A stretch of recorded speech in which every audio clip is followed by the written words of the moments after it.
Hello viewers, welcome to my channel. ये जो मैं लेक्चर सीरीज़ लेके आ रहा हूँ एक्चुअली ये साइंस का होगा। ये विद्यार्थियों जो होगा स्टूडेंट साइंस के लिए होगा। साइंस का मतलब जो हमारा लेक्चर होगा वो विज्ञान में होगा, ठीक है। विज्ञान में 10th स्टैंडर्ड के लिए होगा। और ये जो लेक्चर आपको मिलेगा वो यूट्यूब के चैनल पे देख रहे होंगे आप। तो एक्चुअली है क्या कि यूट्यूब पे जो इंग्लिश में कंटेंट क्या है बहुत ही ज़्यादा अवेलेबल है।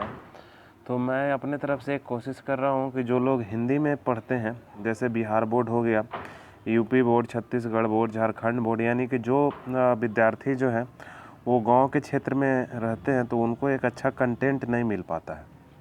तो हमारा एक ईमानदार रूप से ये कोशिश है कि मैं उन बच्चों के लिए एक हिंदी में बनाऊँ। एक्चुअली मैं भी इंग्लिश में ही कहीं पढ़ाता हूँ, तो मैं उन सभी बच्चों के लिए हिंदी में एक कंटेंट बनाना चाह रहा हूँ ताकि सारा बच्चा जो हमारे बिहार बोर्ड के लिए हैं वो सब भी एक अच्छे कंटेंट के साथ क्या करें, प्रिपरेशन करें। और फिर आगे जब वो प्रिपरेशन करे तो अच्छे से फिर एक फाइटिंग में रहें, ठीक है। तो इसी सब के साथ मैं ये कंटेंट स्टार्ट करता हूँ। तो सबसे पहला जो हमारा चैप्टर होगा साइंस में होगा, और साइंस में हम लोग बात करेंगे रासायनिक अभिक्रिया एवं समीकरण के बारे में, ठीक है।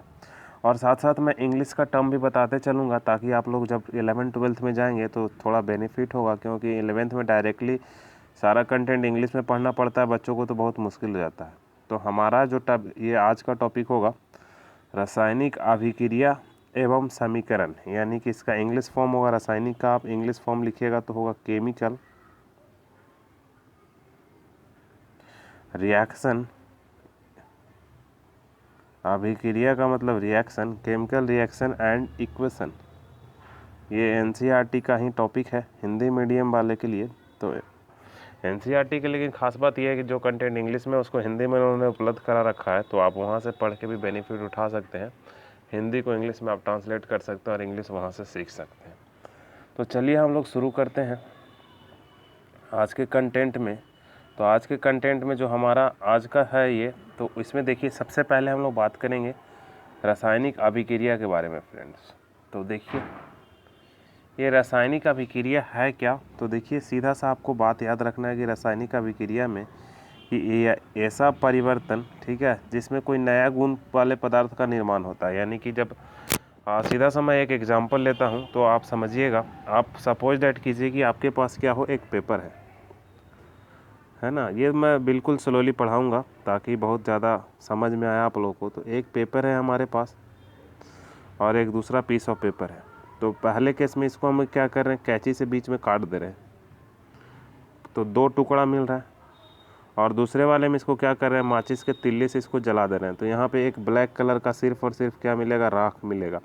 यहाँ पे क्या होगा, ब्लैक कलर का आपको एक राख मिलेगा और इसके अलावा कुछ नहीं मिलेगा। ब्लैक कलर का यहाँ पे राख मिलेगा और कुछ मिलेगा नहीं, ठीक है। तो दोनों में हम लोग क्या देखें स्टूडेंट्स, दोनों में हम ये देखें कि इस वाले पहले वाले केस में कोई नया चीज़ हमको प्राप्त नहीं हो रहा है। पहले वाले में कोई नया हमको चीज़ प्राप्त नहीं हो रहा है, लेकिन दूसरे वाले में एक नया प्राप्त हो रहा है जिसको क्या बोल रहे हैं, राख बोल रहे हैं। तो जब कभी भी रासायनिक अभिक्रिया होगा, ठीक है, जब कभी भी रासायनिक अभिक्रिया होगा तो आपको याद रखना है, क्या याद रखना है कि कुछ ना कुछ आपको नया पदार्थ का निर्माण होगा। जैसे कि घर में आप समझिए कि चावल बनाते हैं, तो चावल को आप धोते हैं तो उसमें कोई चेंजेस तो ला रहे हैं, कुछ नया नहीं मिला, लेकिन चावल को आप पानी में क्या करते हैं, खौला देते हैं, तो उससे जो भात बनता है तो उससे हम उसको क्या करते हैं, एक नया पदार्थ का निर्माण हो गया। उसको आप उसी तरह के चावल में नहीं बदल सकते। तो पहला ये आपको डिफिनेशन याद रखना है। डिफिनेशन क्या याद रखना है कि ऐसा परिवर्तन जिसमें नए पदार्थ वाले, नए गुण वाले पदार्थ का क्या हो, निर्माण हो, तो उसको हम लोग क्या बोलेंगे, रासायनिक अभिक्रिया बोलेंगे। यानी कि ऐसे परिवर्तन जिसमें नए गुण वाले पदार्थ का क्या होता है, निर्माण होता है, उसे रासायनिक अभिक्रिया कहते हैं। कोई दिक्कत है तो बोलो। यानी कि जब कभी भी कोई प्रक्रिया होगी उसमें नया पदार्थ ए लेते हैं और वापस ये क्या बन जाए, बी बन जाए, ठीक है, तो इसको हम लोग बोलेंगे कि रासायनिक अभिक्रिया हुआ, ठीक है। अब यहाँ पे एक नया टर्म हम लोग देखते हैं कि जब रासायनिक अभिक्रिया हो रहा है तो रासायनिक अभिक्रिया में, जैसे कि अभी हम आप लोगों को एक पेपर का एग्जाम्पल बताए थे कि पहले एक हम लोग क्या किए थे, एक पेपर लिए थे और पेपर के वजह से यहाँ पे क्या हुआ था, पेपर हम लोग ये लिए थे और पेपर को बर्न किए थे तो यहाँ पे सिर्फ और सिर्फ हमको ऐश मिला था, यानी राख जिसको बोलते हैं। तो अब ये रिएक्शन के पहले तो आपके पास पेपर था और रिएक्शन के बाद क्या मिला, राख मिला। तो रिएक्शंस के जो पहले होता है, ठीक है, इसका नाम कुछ और होगा और इसका नाम कुछ और होगा, है ना। अब ऐसे इसका तो एक नाम पेपर है, तो ये इसका नाम जो पेपर है, तो पेपर तो इसका अपना नाम हुआ, लेकिन जो रिएक्शंस के पहले जो जो पदार्थ उपलब्ध होता है ना, उसका अपना नाम होता है। अब यहाँ पे पेपर के अलावा कुछ आ जाएगा और तो उसका भी नाम वही होगा। तो आप बोल रहे हैं सर हमको तो पता है कि इसका नाम पेपर होता है, इसका नाम राख होता है, तो आप फिर हम लोग को क्या बताना चाह रहे हैं। तो देखिए मैं क्या बताना चाह रहा हूँ कि जो पदार्थ जो रासायनिक अभिक्रिया में ये पेपर भाग ले रहा है तो इसको बोलते हैं अभिकारक। इसको क्या बोलते हैं, अभिकारक। इसको हम बोलते हैं अभिकारक। तो ये बात आपको याद रखना है कि इसको अभिकारक बोलते हैं। और जो आपको मिला उसको क्या बोलते हैं, तो उत्पाद बोलते हैं। उसको क्या बोलते हैं, उसको हम लोग उत्पाद बोलते हैं। तो ये बात आपको याद रखना है, अभिकारक और उत्पाद के बारे में याद रखना है। यानी कि वो पदार्थ जो रासायनिक अभिक्रिया में भाग लेते हैं, वो पदार्थ जो रासायनिक अभिक्रिया में भाग लेते हैं उसको क्या बोलते हैं, अभिकारक। ऐसा पदार्थ आपको याद रखना है कि ऐसा पदार्थ जो रासायनिक अभिक्रिया में भाग लेता है उसको अभिकारक बोलते हैं। और ऐसा पदार्थ जिसका निर्माण होता है रासायनिक अभिक्रिया के बाद तो उसको क्या बोलते हैं, उत्पाद बोलते हैं। तो आपको ये सारा जो कंसेप्ट अभी हम बताए होंगे वो आपको पता चल गया होगा। यहाँ पे हम 3 चीज़ सीखे। पहला, रासायनिक अभिक्रिया किसे कहते हैं, ये बात आपको पता चल गई होगी। दूसरा सीखे कि रासायनिक अभिक्रिया हो रहा था तो रासायनिक अभिक्रिया के पहले कुछ पदार्थ हमारे पास था और बाद में कुछ पदार्थ मिला। तो जो पदार्थ पहले था उसको अभिकारक बोलते हैं, यानी कि ये सारा पदार्थ अभिक्रिया में भाग ले रहा था तो इसको अभिकारक बोल रहे थे। और ये सारा पदार्थ जो हो रहा था रासायनिक अभिक्रिया के बाद प्राप्त हो रहा था तो इसको क्या बोल रहे थे, उत्पाद बोल रहे थे। यानी कि ऐसा पदार्थ जिसका निर्माण रासायनिक अभिक्रिया के बाद होता है तो उसको उत्पाद बोलते हैं। अब नीचे में हम कुछ उदाहरण भी देखते हैं, तो आइए। तो ये हमारा कुछ उदाहरण है, जैसे भोजन का पचना एक रासायनिक अभिक्रिया, हम लोग जो सांस लेते हैं वो भी एक रासायनिक अभिक्रिया है। लोहे में जंग लगना रासायनिक अभिक्रिया है। मैग्नीशियम फीता का जलना ये भी एक रासायनिक अभिक्रिया है। और दही का बनना ये भी एक रासायनिक अभिक्रिया है। अब देखिए सबसे कुछ जब कभी भी रासायनिक अभिक्रिया होता है तो उसमें कुछ ना कुछ चेंजेस आता है। रासायनिक अभिक्रिया में क्या होता है, चेंजेस आता है। जैसे कोई रासायनिक अभिक्रिया होगा तो अवस्था में परिवर्तन हो जाएगा। जैसे कि मान लो कि पहले कागज़ को जलाए थे तो एक ठोस टाइप का था, है ना, और उसके बाद वो क्या मिल गया, एक पाउडर टाइप का मिला जो राख मिला।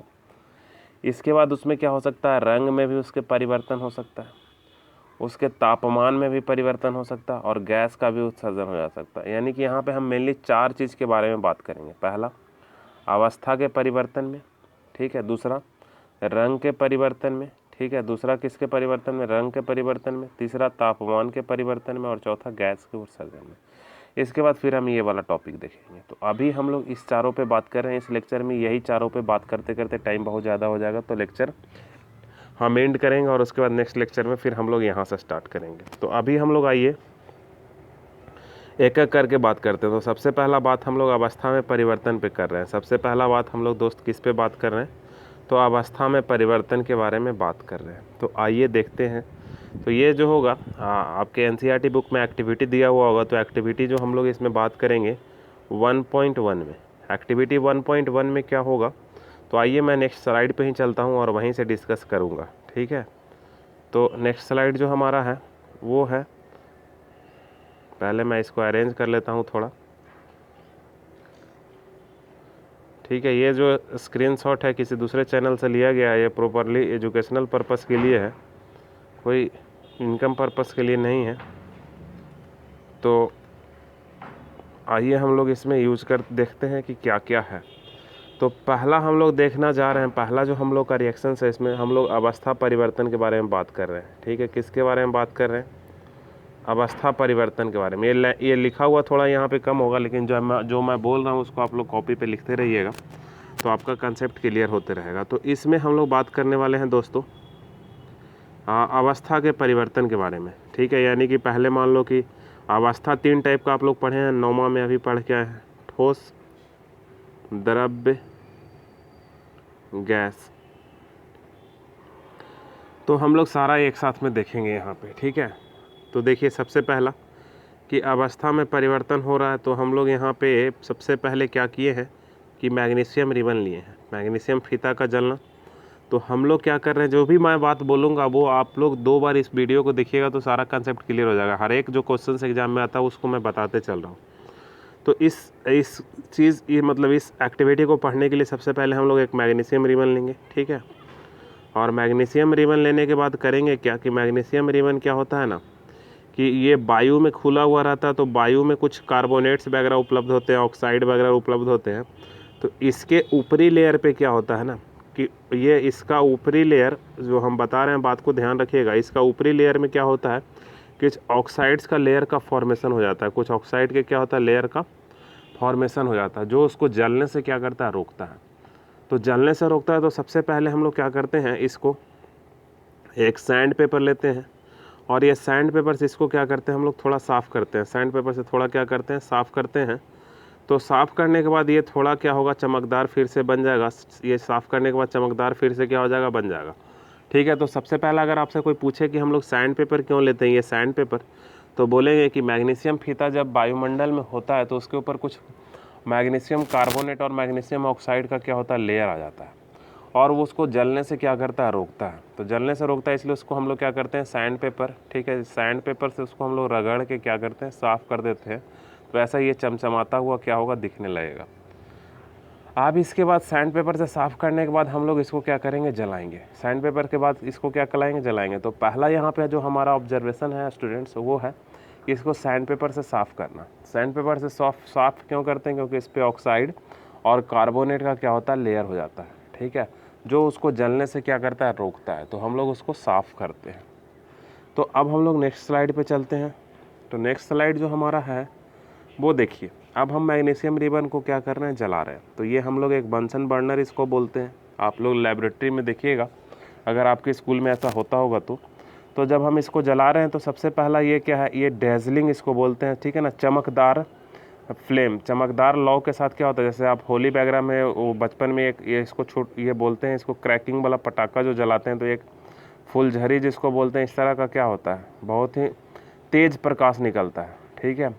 तो चमचमाती रोशनी के साथ क्या करता है जलता है, चमचमाती बोलिए या झिलमिलाती रोशनी, डेजलिंग का मतलब झिलमिलाती होता होगा हिंदी में, तो झिलमिलाती रोशनी के साथ क्या करता है जलता है। ये बात आपको याद रखना है, एक डायरेक्टली एग्जाम में क्वेश्चन पूछता है कि कैसे रोशनी के साथ जलता है, कि उसका लॉ जो होता है कैसा होता है। तो डेजलिंग का हिंदी मीनिंग चमचमाती, ठीक है, या किरण बिखेरती हुई उस तरह से जलता है। और ये जलने के बाद इसको स्पॉट में हम क्या करते हैं जमा कर लेते हैं, स्पॉट में क्या करते हैं जमा कर लेते हैं। तो पहले तो ये सॉलिड फॉर्म में था, अब पाउडर के फॉर्म में मिल गया। तो अवस्था में क्या हुआ परिवर्तन हुआ, अवस्था में क्या हुआ परिवर्तन हुआ, इस एक्सपेरिमेंट से हम लोग समझे। अब यहाँ पे एक थोड़ा सा और कंसेप्ट पढ़ना 9th में, सॉरी ये में, कि ये जो जब हम देखिए अब यहाँ पे आप समझिए रिएक्शंस भी आप समझिए। किसी चीज़ को जलाना, तो किसी चीज़ को जलाने का जो मतलब होता है, किसी चीज़ को जलाने का मतलब होता है ना स्टूडेंट्स, उसको ऑक्सीजन से रिएक्शंस करवाना होता है। कोई चीज़ को जला दो मतलब ऐसा थोड़ी है, तो वो ऑक्सीजन से रिएक्शन को होता है, रिएक्शन भी था ऑक्सीजन तो उसको जला दो, या कोई चीज़ आप जला रहे हैं तो ऑक्सीजन से रिएक्शन हो रहा है, ये बात आपको क्या करनी है याद रखनी है। तो आप देखिए हमने मैग्नीशियम लिया था, तो मैग्नीशियम का सिंबल क्या होता है Mg, और इसको हम जला रहे थे ऑक्सीजन के साथ, तो ये क्या बनाएगा MgO। अब नौमा में आप पढ़े हैं MgO ही क्यों बना रहा है, क्योंकि मैग्नीशियम का वैलेंसी +2 होता है दोस्त, और ऑक्सीजन का वैलेंसी क्या होता है -2 होता है। ऑक्सीजन का वैलेंसी क्या होता है -2 होता है, यहाँ पे लिख रहा हूँ मैं, वहाँ पे मिड नहीं आ पा रहा है, तो -2 होता है। तो सेम वैलेंसी क्या हो गया कैंसिल हो गया, तो इसका फॉर्मेशन क्या हुआ MgO, तो इसलिए यहाँ पे Mg बन रहा है। तो अगर ये वैलेंसी यानी कि संयोजकता के बारे में आपको नहीं पता होगा स्टूडेंट्स, तो आप हम उस पर भी एक लेक्चर बनाऊंगा, ऐसा वो लेक्चर हमारे चैनल पे इंग्लिश मीडियम में अवेलेबल है, तो आप उसमें देख के थोड़ा नॉलेज गेन कर सकते हैं। वो बेसिक्स ऑफ केमिस्ट्री के नाम से है, ठीक है। तो मैं हिंदी में ही बनाऊंगा, और केमिस्ट्री पढ़ने के लिए वो बेसिक ऑफ केमिस्ट्री का लेक्चर देखना बहुत ही ज़रूरी है, ठीक है। तो यहाँ पे हम लोग मैग्नीशियम ऑक्साइड क्यों बना, कैसे बना, ये सारा चीज़ देखिए। अब हम लोग देखना चाहते हैं कि ये मैग्नीशियम ऑक्साइड बना, ये एसिड इन नेचर है यानी कि अम्ल नेचर का है, या क्षार नेचर का है। एसिड और बेस के बारे में बात करना है अगले चैप्टर में, और हम लोग पहले भी पढ़ के आए हैं। तो ये मैग्नीशियम ऑक्साइड के बारे में हम लोग दोस्तों चेक करना चाहते हैं कि इसका जो नेचर का मतलब कि प्रकृति है वो अम्लीय है या क्षारीय है, ये हम बात करते हैं। तो इसके लिए हम लोग क्या करते हैं, एक लिटमस पेपर लेते हैं रेड कलर का, ठीक है, और रेड कलर का लिटमस पेपर लेते हैं और ये भींगा हुआ रहता है। इसलिए भींगा हुआ रहता है, अभी भी क्वेश्चन पूछ सकता है कि हम लोग भींगा हुआ लिटमस पेपर क्यों लेते हैं। तो आप याद रखिए कि भींगा हुआ लिटमस पेपर इसलिए लेते हैं ना कि अम्लीय और क्षारीय प्रकृति कोई भी तत्व का हम लोग जब कोई भी लिटमस पेपर से चेक करते हैं तो उसमें पानी होना ज़रूरी है। बिना पानी का उसका अम्लीय प्रकृति पता नहीं चलता है। तो ये बात आपको क्या करनी है, ध्यान रखनी है। तो हम लोग यहाँ क्या किए थे, लिटमस पेपर लिए थे जो रेड कलर का था, लाल रंग का था, और इसमें हम लोग क्या किए, यहाँ से मैग्नीशियम ऑक्साइड निकाल के ये थोड़ा सा डाल दिए हैं। तो अगले स्लाइड में हम लोग देखते हैं। तो देखिए हुआ क्या कि मैग्नीशियम ऑक्साइड जो था रेड कलर के लिटमस पेपर को ब्लू में बदल दिया, यानी कि लाल वाला लिटमस पेपर को यह क्या किया, ब्लू में बदल दिया। ये किस में बदल दिया, ब्लू में बदल दिया, ठीक है, ब्लू में बदल दिया। तो ये क्या है, क्षार है, ये क्या है, क्षार। तो आपको याद रखना है कि मैग्नीशियम ऑक्साइड जो है वो कैसा नेचर में होता है, तो क्षारीय इन नेचर, ठीक है, यानी कि मैग्नीशियम ऑक्साइड की प्रकृति कैसी होती है, तो क्षारीय। तो अब हम लोग फिर से वापस अपने स्लाइड पे चलते हैं, ठीक है, और ये हमारा पहला स्लाइड जिसमें हम पढ़ रहे थे। तो ये हम लोग पहला देखे अवस्था में परिवर्तन। अब ये रंग में परिवर्तन भी देखे, लेकिन रंग में परिवर्तन, तापमान में परिवर्तन, ठीक है, और गैस का उत्सर्जन, इसका हम एक अलग से देखेंगे। तो अभी जो हम लोग देखने जा रहे हैं रिएक्शन, वो रंग में परिवर्तन वाला देखने जा रहे हैं। पहला तो हम लोग अवस्था में परिवर्तन देखेंगे और उसमें 3 चीज़ पढ़े। पहला, एक सैंड पेपर के बारे में पढ़े कि सैंड पेपर से क्यों ये साफ़ करते हैं मैग्नीशियम रिबन के फीते को। तो उसमें हम लोग देखें कि उस पर ऑक्साइड और कार्बोनेट का लेयर, ये हमारे साथ आप बोलते रहिए क्योंकि मैं बार बार इसलिए रिपीट कर रहा हूँ ताकि आपका कंसेप्ट क्लियर रहे। सेकेंड हम लोग बात किए, तो जब जल रहा था तो वो चमकीला प्रकाश के साथ जल रहा था, ठीक है, जिसको झिलमिलाती रोशनी या डैजलिंग इंग्लिश में बोलते हैं। तीसरा हम लोग पढ़ें कि जो MgO बना, ठीक है, ये लाल लिटमस को क्या कर दे रहा है दोस्त, लाल लिटमस को नीला कर दे रहा है। कैसा कर दे रहा है, नीला कर दे रहा है। तो इससे ये बात भी हमको पता चल गया कि मैग्नीशियम ऑक्साइड का जो प्रकृति है वो कैसा है, क्षारीय प्रकृति का है। वो कैसा प्रकृति का है, क्षारीय प्रकृति का।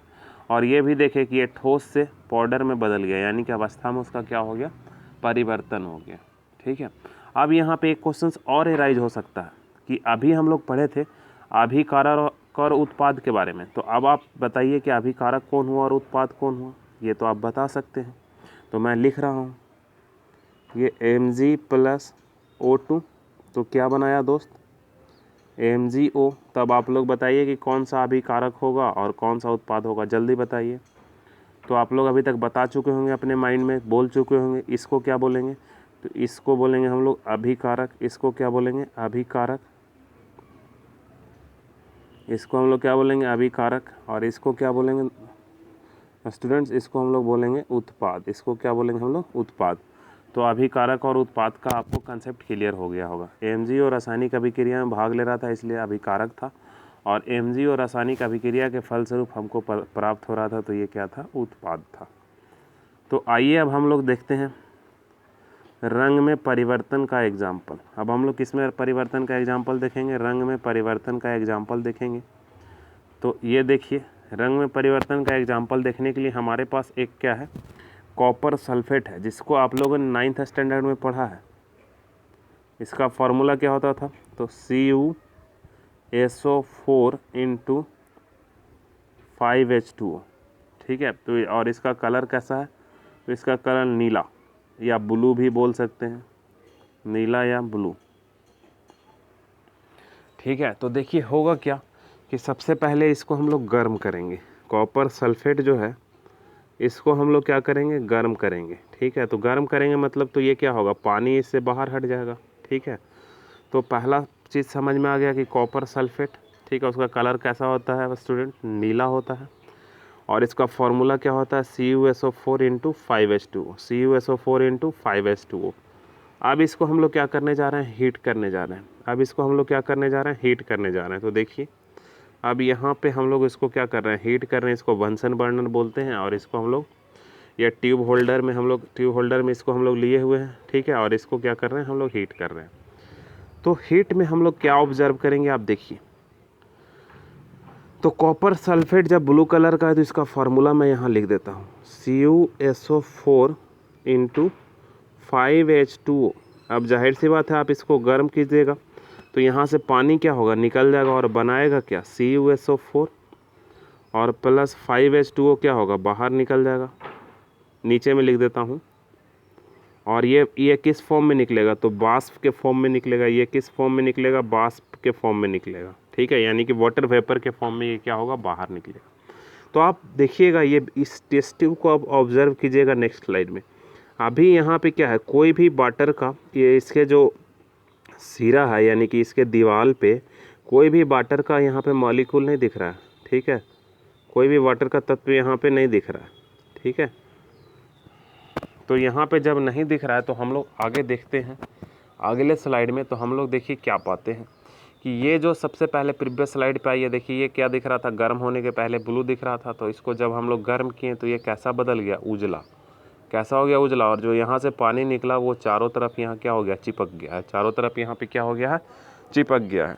तो आपको ये बात पता चल गया कि क्या, कि जब हम कॉपर सल्फेट को क्या करते हैं, कॉपर सल्फेट को जब हम गर्म करते हैं, है ना, कॉपर सल्फेट को जब हम गर्म करते हैं तो इससे बाहर क्या, पानी बाहर निकल जाता है। इससे पानी क्या हो जाता है, बाहर निकल जाता है, ठीक है। तो पानी बाहर निकलने की वजह से इसका कलर क्या हो जाता है, पहले कलर इसका ब्लू था, ब्लू से कैसा हो जाता है, वाइट। यानी कि पहले नीला था, अब कैसा हो जाता है, उजला हो जाता है। तो ये बात आपको याद रखना है, ठीक है। तो ये कलर चेंज वाला हम लोग देख लिए। बेसिकली कलर चेंज वाला यहाँ पे 2 रिएक्शंस देखेंगे। ये पहला रिएक्शंस है हमारा। अब देखो क्या होगा कि मान लो इसमें वापस से पानी डाल दें तो वापस से ब्लू हो जाना चाहिए। तो हाँ, हो जाएगा वापस से पानी। यानी कि कुछ रिएक्शंस को हम वापस बना सकते हैं, कुछ को नहीं बना सकते हैं, ठीक है। तो उसका अलग नाम होगा, एक का नाम रिवर्सिबल होगा, एक का नाम इरिवर्सिबल होगा। आगे चल के हम उसका हिंदी मीनिंग भी बताएंगे। तो अभी देखिए, तो अब मैं वापस इसमें क्या कर रहा हूँ, पानी डाल रहा हूँ, ठीक है। ये ड्रॉपर में पानी है और इसमें हम पानी क्या कर रहे हैं, फिल कर रहे हैं। देखिए इतना पानी क्या है, भरा हुआ है, देखिएगा ध्यान से, है ना। ड्रॉपर में पानी भरा हुआ है ना, यहाँ तक खाली है और यहाँ पे भरा हुआ है। तो इसमें हम वापस पानी डाल रहे हैं। तो पानी डालने से देखिए, ये देखिए क्या हुआ दोस्त, ये वापस किस में बदल गया, वापस से ब्लू में बदल गया। ये वापस से किस में बदल गया, ब्लू में बदल गया। तो ये रिएक्शंस को हम लोग वापस भी कर लिए, यानी कि इसको रिवर्सिबल रिएक्शन बोल सकते हैं। यानी कि वापस इसको हम कर सकते हैं, ठीक है। यानी कि ये दोनों डायरेक्शन में जा सकता है। पहले गर्म कर देंगे तो ब्लू हट जाएगा, वापस पानी डाल देंगे तो ब्लू आ जाएगा। फर्दर एक और रिएक्शंस हम लोग देखेंगे, वो भी कलर चेंज पे ही है। ये भी किस पे है, ये भी किस पे है स्टूडेंट्स, ये भी हमारा कलर चेंज पे ही है। ये भी हमारा क्या है, कलर चेंज पे ही है। तो इसमें रिएक्शंस में जो हम ले रहे हैं वो एग्ज़ाम में बहुत ज़्यादा इंपॉर्टेंट है। ये ध्यान से आप समझिएगा जो हम यहाँ लिख रहे हैं। तो सबसे पहले लेड नाइट्रेट लेते हैं। ये सारा का सारा जो मैक्सिमम आपका कंपाउंड है ना, ठीक है। तो तत्व बोलिए इंग्लिश में कंपाउंड, ठीक है। और कंपाउंड जो मैक्सिमम होता है, का इंग्लिश में भी कंपाउंड ही होता होगा। अगले क्लास में मैं इसका हिंदी बताऊंगा। अगले क्लास में पहले ही जो तत्व होता है, जो भी शब्द होता है उसका मैं हिंदी देख लूँगा। तो ये लेड नाइट्रेट क्या होता है, पाउडर के फॉर्म में आता है। और सोडियम आयोडाइड भी क्या होता है, पाउडर के फॉर्म में आता है। तो इसको हम लोग क्या करते हैं, एक बीकर में पहले ले लेते हैं, है ना। और बीकर में लेने के बाद उसमें पानी डाल देते हैं। उसमें क्या करते हैं, पानी डाल के सॉल्यूशन बनाते हैं। इसी को हम लोग AQ लिखते हैं। AQ का मतलब एक्वस सॉल्यूशन। AQ का मतलब क्या होगा दोस्त, एक्वस।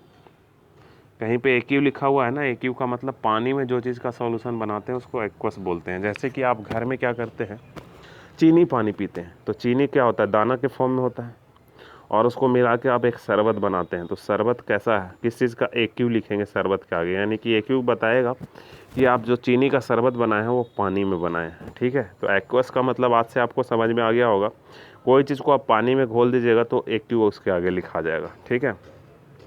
तो लेड नाइट्रेट, तो लेड नाइट्रेट का मैं फार्मूला पहले लिखता हूँ। तो ये फार्मूला भी आप कॉपी पे नोट कीजिएगा, PbNO3 का होल 2, है ना। और प्लस पोटेशियम आयोडाइड का मतलब Ki, ठीक है। ये दोनों क्या होगा, रिएक्ट करेगा। तो देखिए सबसे पहले लेड नाइट्रेट हम लोग इसमें लिए और लेड आयोडाइड लिए, है ना। दोनों समझ में आ गया कि पाउडर के फॉर्म में आता है। सबसे पहले इसको हम लोग चम्मच से इसमें ले लिए हैं, है ना। अब आगे क्या करेंगे, इसमें हम लोग पानी डालें। तो देखिए इसमें भी पानी हम लोग डाल चुके हैं और इसमें पानी डाल चुके हैं, और पानी डाल के दोनों का सॉल्यूशन हम लोग बना लेंगे। तो इसमें हम लोग दोनों का सॉल्यूशन बना चुके हैं, इसमें और इसमें। अब हम इसमें क्या कर रहे हैं, एक तीसरा बीकर लेके इसमें हम लोग मिलाने का कोशिश कर रहे हैं। तीसरा बीकर लेके इसमें हम लोग क्या कर रहे हैं, मिला रहे हैं। तो देखिए अब क्या होगा इसमें आगे। तो देखिए जब मिलाएं तो देखिए क्या ब्यूटीफुल कलर यहाँ पे मिला, येलोइश कलर का, है ना। कितना अच्छा रिएक्शन यहाँ पे हुआ। ये बड़ा मज़ेदार रिएक्शंस होता है जब इसको आप लाइव अपने स्कूल में देखिएगा, ठीक है। तो आप समझिए कि हुआ क्या। तो सबसे पहले हम लोग लिए थे पोटेशियम नाइट्रेट, यहाँ लिखा हुआ है, सॉरी लेड नाइट्रेट। तो लेड नाइट्रेट लिखा हुआ है, तो PbNO3 होल 2 हम लोग PB लेड नाइट्रेट ले लिए, है ना। और इसके साथ हम लोग क्या लिए थे, पोटेशियम आयोडाइड। तो हम लोग sodium iodide, sorry potassium iodide भी ले सकते हैं, ठीक है। तो यहाँ पे सोडियम आयोडाइड लिए थे, मतलब क्या होगा, Ki। तो हम लोग यहाँ पे क्या करते हैं, Ki को ले लेते हैं, और ये दोनों एक बीकर में क्या हो रहा है, रिएक्ट हो रहा है। तो इस बीकर में कैसे रिएक्शन हुआ होगा देखिए। तो रिएक्शंस लिखना 9th में आप सीखे होंगे। तो Pb पे क्या है, वैलेंसी जो है +2 है संयोजकता, और NO3 का संयोजकता क्या है, -1। इसी तरह से K का संयोजकता क्या है, +1, और I का संयोजकता क्या है, -1। तो अब जब हम लोग यहाँ पे देखेंगे तो ये प्लस वाला रिएक्शन किसके साथ करेगा, इसके साथ, माइनस के साथ। तो ये क्या बनाएगा, PbI2, और ये दोनों रिएक्ट के क्या बनाएगा, KNO3, क्योंकि दोनों का वैलेंसी क्या है, एक ही है, तो KNO3 बनाएगा।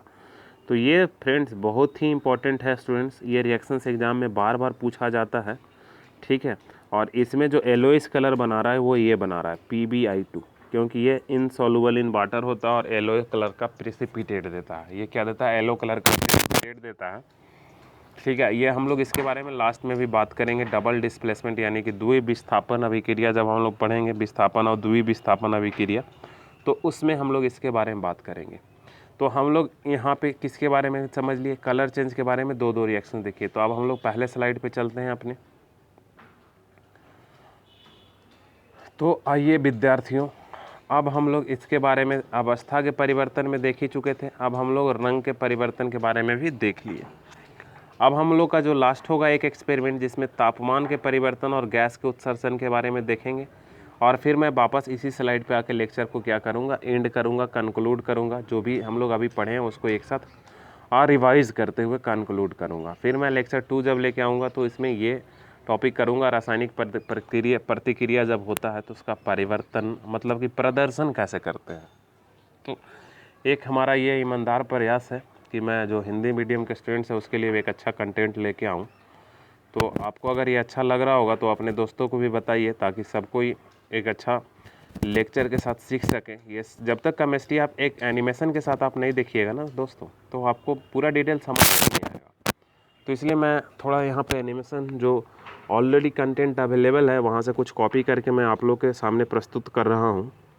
तो नेक्स्ट रिएक्शन है हमारा, वो क्या है कि हम लोग एक जो ये बीकर लिए हैं, तो बीकर में हम लोग सल्फ्यूरिक एसिड लेके पहले से रखें। सल्फ्यूरिक एसिड आप ले सकते हैं, हाइड्रोक्लोरिक एसिड भी ले सकते हैं, और इसमें कुछ जिंक मेटल हम लोग डालने वाले हैं। ये 8th में आप लोग पढ़े होंगे, reactions of acid with metal, ठीक है। बाकी हम लोग यहाँ भी चैप्टर 2 में पढ़ेंगे।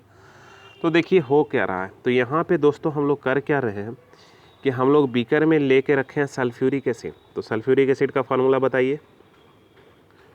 तो हमको उम्मीद है कि आप लोगों ने जो मन में अपना बताया होगा या बोला होगा वो क्या बताया होगा, H2SO4 आप लोगों ने बताया होगा। H2SO4 में हम लोग क्या कर रहे हैं, इस स्पैटुला, इस चम्मच की मदद से जिंक का कुछ दाना इसमें हम लोग डाल रहे हैं। ग्रैनुअल्स का मतलब छोटा छोटा दाना, तो जिंक डाल रहे हैं। तो अब हम लोग देखते हैं कि रिएक्शंस कैसे होगा। तो फिर से हम आपको 9th वाले कंसेप्ट पे ले सकते हैं। H का वैलेंसी क्या होता है, +1, SO4 का वैलेंसी क्या होता है, -2, और जिंक का वैलेंसी क्या होता है, +2। तो इसमें क्या करना है कि जिंक क्या करेगा, जिंक SO4 के साथ क्या करेगा, रिएक्ट करेगा, और क्या बनाएगा, ZnSO4। क्या बनाएगा, ZnSO4, ठीक है। क्या बनाएगा, ZnSO4 बनाएगा, ठीक है। क्या बनाएगा, ZnSO4, ठीक है। मैं इसको फिर से लिखता हूँ, थोड़ा ये बड़ा गंदा हो गया है। तो ये बनाएगा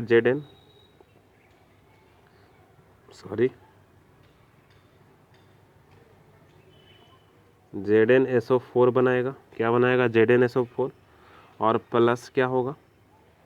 तो प्लस में जो होगा वो ये हाइड्रोजन आपस में क्या करेगा? खुद से रिएक्ट करेगा और क्या बना लेगा? H2 gas. ये क्या बना लेगा? हाइड्रोजन गैस बना लेगा। ठीक है, तो इसमें दो चीज़ हम देखें, ये थोड़ा मैं डिलीट करता हूँ। तो सबसे पहले क्या देखें कि जो हाइड्रो सल्फ्यूरिक एसिड था वो जिंक के साथ रिएक्ट करके ZnSO4 बनाया, जिसका नाम सॉल्ट होगा, और एक गैस दिया वो हाइड्रोजन गैस। तो इसमें गैस का इवोल्यूशन तो हम देख लिए, हम लोग वही पढ़ने वाले थे।